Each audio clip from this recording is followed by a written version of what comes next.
Hello guys, Saurabh classes YouTube channel पे आप सभी का स्वागत है। जैसा कि आप लोग देख सकते हैं कि आप लोग सौरभ क्लासेस यूट्यूब चैनल पे हैं और मैं सौरभ सिंह आज आप लोगों के लिए एक बहुत ही अच्छा कॉन्सेप्ट लेके आया हूँ इंग्लिश का। ठीक है, मैंने कल आप लोगों के लिए एक चीज़ बताई थी अपने लास्ट वीडियो में कि मैं आप लोगों को डिटेल क्लास कराऊंगा और आप लोगों का एग्जामिनेशन पास में है तो हर एक क्लास की डिटेल क्लास तो मे भी संभव ना हो, मे भी पॉसिबल ना हो, बट मैं कुछ ऐसी चीज़ें आपके लिए लेके आऊँगा जो आपके एग्जाम्स में आपके स्कोर को मैक्सिमाइज कर सकता है, आपका स्कोर।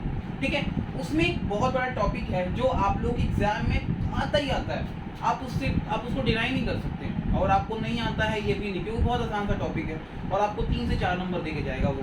ठीक है, तो उस टॉपिक के बारे में आपको बताता हूँ कौन सा टॉपिक है जिसको हम बोलते हैं क्या, एक्टिव टू पैसिव। ठीक है, आपके एग्जाम में आता है एक्टिव टू पैसिव भी आता है और पैसिव टू एक्टिव भी आता है। तो अगर आपको एक्टिव टू पैसिव आ जाएगा तो आप पैसिव टू एक्टिव भी कर सकते हैं। बात समझ में आई आप लोगों को? ठीक है, तो हम आप लोगों को पता है कि 3 टाइप के टेंसेस होते हैं, एक होता है प्रेजेंट टेंस, दूसरा होता है पास्ट टेंस और तीसरा होता है फ्यूचर टेंस। तो हम लोग तीनों को बारी बारी से पढ़ेंगे। ठीक है, पहली बात आज हम लोग पढ़ेंगे जिस टॉपिक के बारे में पढ़ेंगे उसको हम पढ़ेंगे प्रेजेंट टेंस के बारे में। ठीक है, तो जो प्रेजेंट टेंस हमारा जो है, प्रेजेंट टेंस में भी आपके 4 टाइप्स के टेंसेस होते हैं, आपको पता है। तो हम आज पहला जो टॉपिक पढ़ेंगे वो पढ़ेंगे इनडेफिनिट टेंस के बारे में। कौन से टेंस के बारे में? प्रेजेंट इनडेफिनिट टेंस के बारे में पढ़ेंगे। अगर प्रेजेंट इंडेफिनिट टेंस के पास अगर आपके पास एक्टिव वॉइस में टेंस है, सेंटेंस है, तो आप उसको पैसिव वॉइस में कैसे चेंज कर सकते हैं। बात समझ में आ गई आप लोगों को? ठीक है, तो स्टार्ट करते हैं क्लास। देखिए भैया, एक बात ध्यान रखिएगा, ये क्लास ऐसी है ना कि आप लोग थोड़ा सा एंजॉय करके भी पढ़ोगे। ठीक है, इंटेंस के साथ ही पढ़ोगे और फुल कॉन्सेंट्रेशन के साथ भी पढ़ोगे। ठीक है, तो मजे लेते रहो, बहुत मजा आएगा उससे। ठीक है, बढ़ते हैं आगे, बढ़ते हैं। ठीक है, देखिए पहली बात क्या है इस क्लास में कि आप लोगों को मैं बता देता हूँ कि इंडेफिनिट टेंस का पहले आपको स्ट्रक्चर पता होगा, सब लोगों को स्ट्रक्चर पता होगा। तो इंडेफिनिट टेंस का स्ट्रक्चर आप लोगों को पता है, वो होता है subject plus verb plus object. आप लोग कह रहे हो क्या हो, क्या सर क्या कर रहे हो, ऐसे कैसे कर सकते हो आप? हाँ जी, ऐसे नहीं कर सकते। देखिए पहली बात, वर्ब में क्या होता है, वर्ब में आपका एस भी लगता है और ईएस भी लगता है। समझ में आ गई बात? बट वो डिपेंड किस पे करता है, सब्जेक्ट पे डिपेंड करता है। सब्जेक्ट अगर सिंगुलर होता है तो हम क्या करते हैं, ऐसे एस लगाते हैं। अगर सब्जेक्ट हमारा प्लूरल होता है तो हम ऐसे एस नहीं लगाते हैं। तो एक और लिख देता हूँ भाई, चलो, वरना बोलोगे सर क्या कर रहे हो आप। ठीक है, वर्ब प्लस ऑब्जेक्ट, ये फर्स्ट फॉर्म हो गई। ठीक है, यही होता है, इसके अलावा कुछ तो होता नहीं है। आप लोगों को पता है, सबको पता भी है ना। तो हम एक सेंटेंस लिखता हूँ मैं आप लोगों को और मैं आप लोगों को समझाने की कोशिश करता हूँ कि कैसे बन सकता है। सपोज दैट मैं एक सेंटेंस लिखता हूँ, Sita writes a letter. Sita writes a letter.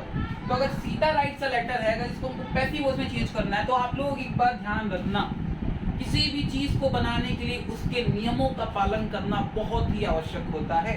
ठीक है, क्या कह लो कि मैं बहुत अच्छी हिंदी बोलता हूँ, क्या बात कर रहा है, सही है। ठीक है, कोई देखो यहाँ पे सीधा राइट्स अ लेटर। ठीक है, तो पहली बात इसके नियमों को जाने हम पहले कि प्रेजेंट इंडेफिनिट टेंस के एक्टिव वॉइस को अगर हम पैसिव वॉइस में चेंज करते हैं तो उसके नियम क्या क्या होते हैं। तो पहली बात मैं आपको बताता हूँ, देखो ध्यान रखना, किसी भी सेंटेंस को अगर आपको पैसिव वॉइस में चेंज करना होता है तो पहले उसके ऑब्जेक्ट को आपको क्या करना पड़ेगा, सब्जेक्ट बनाना पड़ता है। उसके ऑब्जेक्ट को आपको सब्जेक्ट बनाना पड़ता है। तो पहली बात, इसका ऑब्जेक्ट क्या है, अ लेटर, तो मैंने इसको सब्जेक्ट बना लिया, अ लेटर। समझ में आ गई बात? उसके बाद अ लेटर। अब देखिए ध्यान रखिएगा, इसका हेल्पिंग वर्ब क्या होता है, आप लोगों को मैं लिख देता हूँ यहाँ पे हेल्पिंग वर्ब। ठीक है, तो यहाँ पे आप लोगों के लिए हेल्पिंग वर्ब लिखने की कोशिश करता हूँ। देखिए यहाँ पे प्रेजेंट इंडेफिनिट का हेल्पिंग वर्ब होता है इज, एम और आर। ठीक है, और एक बात ध्यान रखिएगा हमेशा कि पैसिव वॉइस में हेल्पिंग वर्ब तो इज, एम, आर होता है इंडेफिनिट टेंस का, लेकिन वर्ब किसी भी टेंस का अगर आप पैसिव वॉइस बना रहे हो तो वर्ब हमेशा थर्ड फॉर्म में ही यूज होता है। Verb is always be in third form. क्या मैंने बोला कि verb is always be in a third form. Verb को आप हमेशा थर्ड फॉर्म में यूज करोगे और कोई फॉर्म यूज कर ही नहीं सकते भैया। समझ में आ गई बात? ठीक है, आगे देखते हैं। और फिर जो आपका सब्जेक्ट बचेगा आप उसको ऑब्जेक्ट के पास रखोगे और उसको ऑब्जेक्टिव केस में रखोगे। जैसे कि देखो ऑब्जेक्टिव सब्जेक्टिव केस क्या होता है। जैसे मान लो मैं किताब पढ़ता हूँ, आई रीड अ बुक, वहां पे मैं सब्जेक्ट हूँ। ठीक है, अगर मैं ऑब्जेक्ट बनूंगा तो मैं क्या रखूंगा, आई का क्या हो जाता है बताओ, आई का मी। बात समझ में आ गई? वही सब्जेक्टिव केस और वही ऑब्जेक्टिव केस अलग अलग चेंज हो जाता है। अब यहाँ पे सीता है, देखो सी और लेटर के साथ इज लगेगा, आप लोग सबको पता है इज। राइट है, अब राइट वर्ब है, वर्ब की थर्ड फॉर्म लगती है, तो वर्ब की थर्ड फॉर्म क्या हो जाती है, रिटन। उसके बाद हाँ एक चीज और मैं भूल गया आप लोगों को, सॉरी बताना, यहाँ पे वर्ब के बाद एक और चीज लगता है जिसको बाय बोलते हैं, बाय। तो यहाँ पे हम बाय लगाएंगे। उसके बाद बाय सीता। देखिए सीता या तो सब्जेक्टिव केस हो या तो ऑब्जेक्टिव केस हो, दोनों केसेस में नाम किसी का चेंज नहीं हो सकता। जैसे आई है मी हो सकता है, ठीक है, लेकिन नेम सीता तो सीधा चेंज नहीं हो सकता। जैसे मेरा नाम है सौरभ, तो सौरभ सब्जेक्ट में हो या ऑब्जेक्ट में हो, हर जगह तो वही नाम होगा। बात समझ में आ गई आप लोगों को? ठीक है, हाँ जैसे ही है तो हिम हो सकता है, सी है तो हर हो सकता है, बट ऐसे नहीं चेंज हो सकता है। इतनी बात आप लोगों को समझ में आ गई होगी मेरे अकॉर्डिंगली। ठीक है, तो अब इतनी बात समझ में आ गई, थोड़ा बहुत बनाना भी आप लोग सीख गए होंगे कैसे मैंने बनाया इस चीज को। एक आध और ट्रांसलेट करते हैं चीजों को, जैसे कि अगर हम करेंगे, देखो दे, इसको मिटा दूं मैं, थोड़ा इसको इरेज कर देता हूँ, ऊपर सही रहेगा लिखने में। ठीक है, इसको मिटा देता हूँ, समझ गए होगा आप लोग, कॉपी पे लिखते रहिएगा आप लोग। ठीक है, अब देखिए एक चीज है, जैसे मान लीजिए दे सिंग अ सॉन्ग। अब इसको बनाना है मुझे पैसिव वॉइस में, तो मैंने आपको बताया था कि इसका ऑब्जेक्ट क्या है, अ सॉन्ग, तो मैं इसको सब्जेक्ट में ले आता हूँ, तो ये बन जाएगा मेरा अ सॉन्ग। और सॉन्ग के साथ क्या लगता है, इज लगता है। देखिए मेरे साथ इज लग रहा है, आपके साथ एम भी लग सकता है, आर भी लग सकता है, तो सेंटेंस पे डिपेंड करता है कौन से उनके साथ एग्जाम में आता है।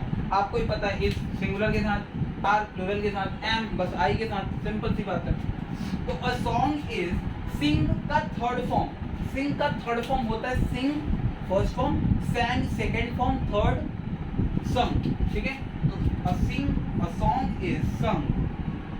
आपको पता है बाय लगता है, बाय लगाएंगे। और दे हमारा यहाँ पे सब्जेक्टिव केस है, और यहाँ पे होगा ऑब्जेक्टिव केस। तो दे का ऑब्जेक्टिव केस क्या होता है, देम। क्या होता है, देम। तो हमारा क्या बन गया, a song is sung by them, a song is sung by them, they sing a song, तो इसका पैसिव वॉइस क्या हो गया, a song is sung by them। बात समझ में आ गई आप लोगों को? Supposes that, इसको इरेज कर दूं, कोई दिक्कत नहीं, आप लोग लिख सकते हो, समझ सकते हो। वीडियो को आप लोग पॉज कर करके आप चीजों को लिख सकते हो अपनी कॉपी पे, ठीक है, कोई दिक्कत नहीं है। आगे देखते हैं। अब एक चीज और देखते हैं यहाँ पे, जैसे मान लीजिए एक सेंटेंस है हमारे पास, क्या सेंटेंस ले लूं बताइए आप लोग। जैसे यही सेंटेंस था, जैसे मान लीजिए Sita does not write a letter. ठीक है, ये नेगेटिव सेंटेंस है मान लीजिए, ठीक है, नेगेटिव सेंटेंस है। तो अगर इसका अगर मान लीजिए ऐसे ही आ गया आपके सामने, मैंने आपको एक सिंपल बता दिया तो आपको समझ में आ गया कि उसका क्या लगेगा। और मान लीजिए ऐसे आ गया आपके सामने, तो भी आपको कैसे क्या करना पड़ेगा, नेगेटिव सेंटेंस में भी आपको ऑल लेटर पहले लिखना पड़ेगा, ठीक, ऑल लेटर। और लेटर के साथ कौन सा हेल्पिंग वर्ब लगेगा, इज लगेगा, तो इज तो लगेगा ही आपके पास। और नॉट है, नेगेटिव है तो नॉट लगाओगे, इज नॉट। फिर राइट का थर्ड फॉर्म लगाओगे, रिटन, फिर बाय, और फिर सीता। बात समझ में आ गई आप लोगों की नहीं, कि a letter is not written by Sita, this is a passive voice। You can understand the basic concept behind this structure of passive voice। Okay, so मैंने आप लोगों को यही बताया कि कैसे आप लोग इस चीज को कर सकते हैं। सपोज इज दैट, जैसे मैंने अभी कुछ देर समझ में आ गई बात ना, मैं समझा दिया। देखिए और लेटर आ गया, पहले डज नॉट गायब हो गया यहाँ से, क्योंकि डज नॉट तो हमारा एक्टिव वॉइस में, हमको पैसिव में चेंज करना है, तो पैसिव वॉइस में हमारा हेल्पिंग हो तो इज एमआर होता है। तो is not write the third form written by Sita. Okay, got it. Now we can turn into the another sentence. Okay, so देखिए यहाँ पे एक सेंटेंस मैं सेम चीज लिखता हूँ जो हमने लिखा था, दे सिंग अ सॉन्ग, ऐसे था। तो देखिए मैं ऐसे लिख सकता हूँ, to they Singh a song. मान लीजिए आपके पास ऐसा एक इंटरोगेटिव सेंटेंस आ गया बनाने के लिए, पैसिव वॉइस में कन्वर्ट करने के लिए। फिर क्या करोगे आप लोग, तो इस टाइप के अगर सेंटेंस को आपको कन्वर्ट करना पड़ेगा तो आप लोग देखो क्या कर सकते हो। देखिए डू आपका, पहले आप लोग देख लो कि सब्जेक्ट आपका क्या है। तो आपका सब्जेक्ट है अ सॉन्ग, तो पहले बात तो भैया अ सॉन्ग तो आप लोग लिखोगे। लेकिन आपको पता है कि इंटरोगेटिव सेंटेंस है, तो इंटरोगेटिव सेंटेंस सब्जेक्ट से पहले आपको पता है कि इसमें हेल्पिंग वर्ब आती है, तो अ सॉन्ग के अकॉर्डिंग हेल्पिंग वर्ब आएगी। तो अ सॉन्ग हमारा क्या है, अ सॉन्ग सिंगुलर है, इज आएगा, तो इसके लिए इज आएगा। और इज क्या लगेगा इंटरोगेटिव सेंटेंस में, सब्जेक्ट से पहले लगेगा, तो इसका मतलब हम यहाँ पे इज लगा देंगे, इज अ सॉन्ग। फिर सिंग का थर्ड फॉर्म क्या होता है, सिंग सैंग song.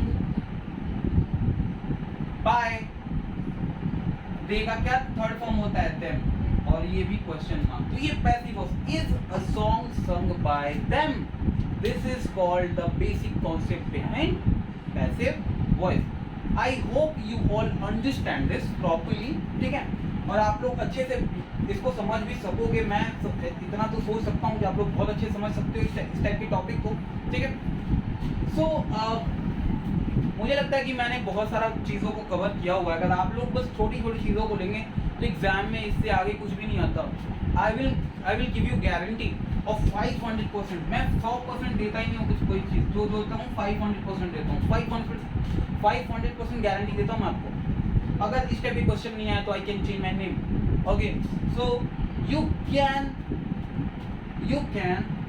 go by this video and see the basic concept behind passive voice. Okay, so आगे बढ़ते हैं। फिर सपोज दैट एक WH वर्ड का कोई सेंटेंस आ गया आपके पास। देखिए जैसे कि ये आता है ना ऐसा, अभी मैंने बताया था कि WH वर्ड में जैसे मान लीजिए ये आ गया, why do you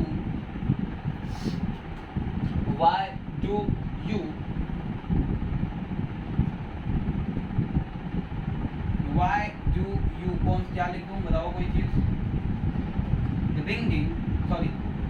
ring a bell। Suppose is that why do you ring a bell। अगर मुझे इसका पैसिव वॉइस बनाना है और ये भी WH वर्ड है, क्वेश्चन मार्क है, तो इसको मैं कैसे बना सकता हूँ। why, पहले आपको पता है why तो पहले लगेगा ही लगेगा क्योंकि ये WH वर्ड है, तो why लग गया। और फिर हमारा सब्जेक्ट के अकॉर्डिंग हमको क्या लगाना है, हमको हेल्पिंग वर्ब लगानी है। सब्जेक्ट हमारा क्या, अ बेल, मतलब इज लगेगा, तो हम डू की जगह पे क्या करेंगे, इज लगाएंगे, ठीक। उसके बाद अ बेल, तो हमारा अ बेल आ गया। फिर इसके बाद क्या करेंगे, थर्ड फॉर्म रिंग रैंग रंग, ये भी होता है, बाय। और यू का देखिए, यू भी सब्जेक्टिव केस भी सेम होता है, ऑब्जेक्टिव केस भी सेम होता है, तो you can put you also here and then question mark. तो मैं उम्मीद करता हूँ कि आप लोगों का ये जो वीडियो है बहुत ही अच्छे ढंग से आपको समझ में आया होगा। और जो भी चीज़ें आपको समझ में इस वीडियो में नहीं आई होंगी, आप लोग मुझे वीडियो के कमेंट सेक्शन में आप मुझे कमेंट करके आप मुझे बता सकते हैं कि कौन सा टॉपिक आपको किस समय कौन सा टॉपिक समझ में नहीं आया, और मुझे आप उस क्वेश्चन को बता सकते हैं क्या आपको समझ में नहीं आया। आप अगर ये मुझे कमेंट बॉक्स में आप लिखेंगे कि मुझे ये चीज़ समझ में नहीं आया, तो मुझे भी समझाने में आपको आसानी होगी। गॉट इट, आप लोगों को बात समझ में आ रही है मैं क्या कह रहा हूँ, ठीक है। सो ये हमारा आज का था प्रेजेंट इंडेफिनिट टेंस, ठीक है। देखिए 4-5 वीडियो में मैं खत्म कर दूंगा इसको, ठीक है, अगर आप चाहोगे तो। और क्योंकि मैं एक ही बात मैं नहीं सोच रहा हूँ कि एक को प्रेजेंट का एक ही में कर दूँ, पास्ट का एक ही में कर दूँ, फ्यूचर का एक ही में कर दूंगा, मुझे कोई दिक्कत नहीं है, लेकिन आप लोगों को थोड़ी समझने में आसानी हो जाएगी। तो आप ब्रेक डाउन करके, मैंने कल बताया था कि study is all about breaking your things, ठीक है। तो आप ब्रेक डाउन करके पढ़ोगे, ईजी वे में आपको हर चीज़ समझ में आएगी। समझ में आ गई बात, ठीक है।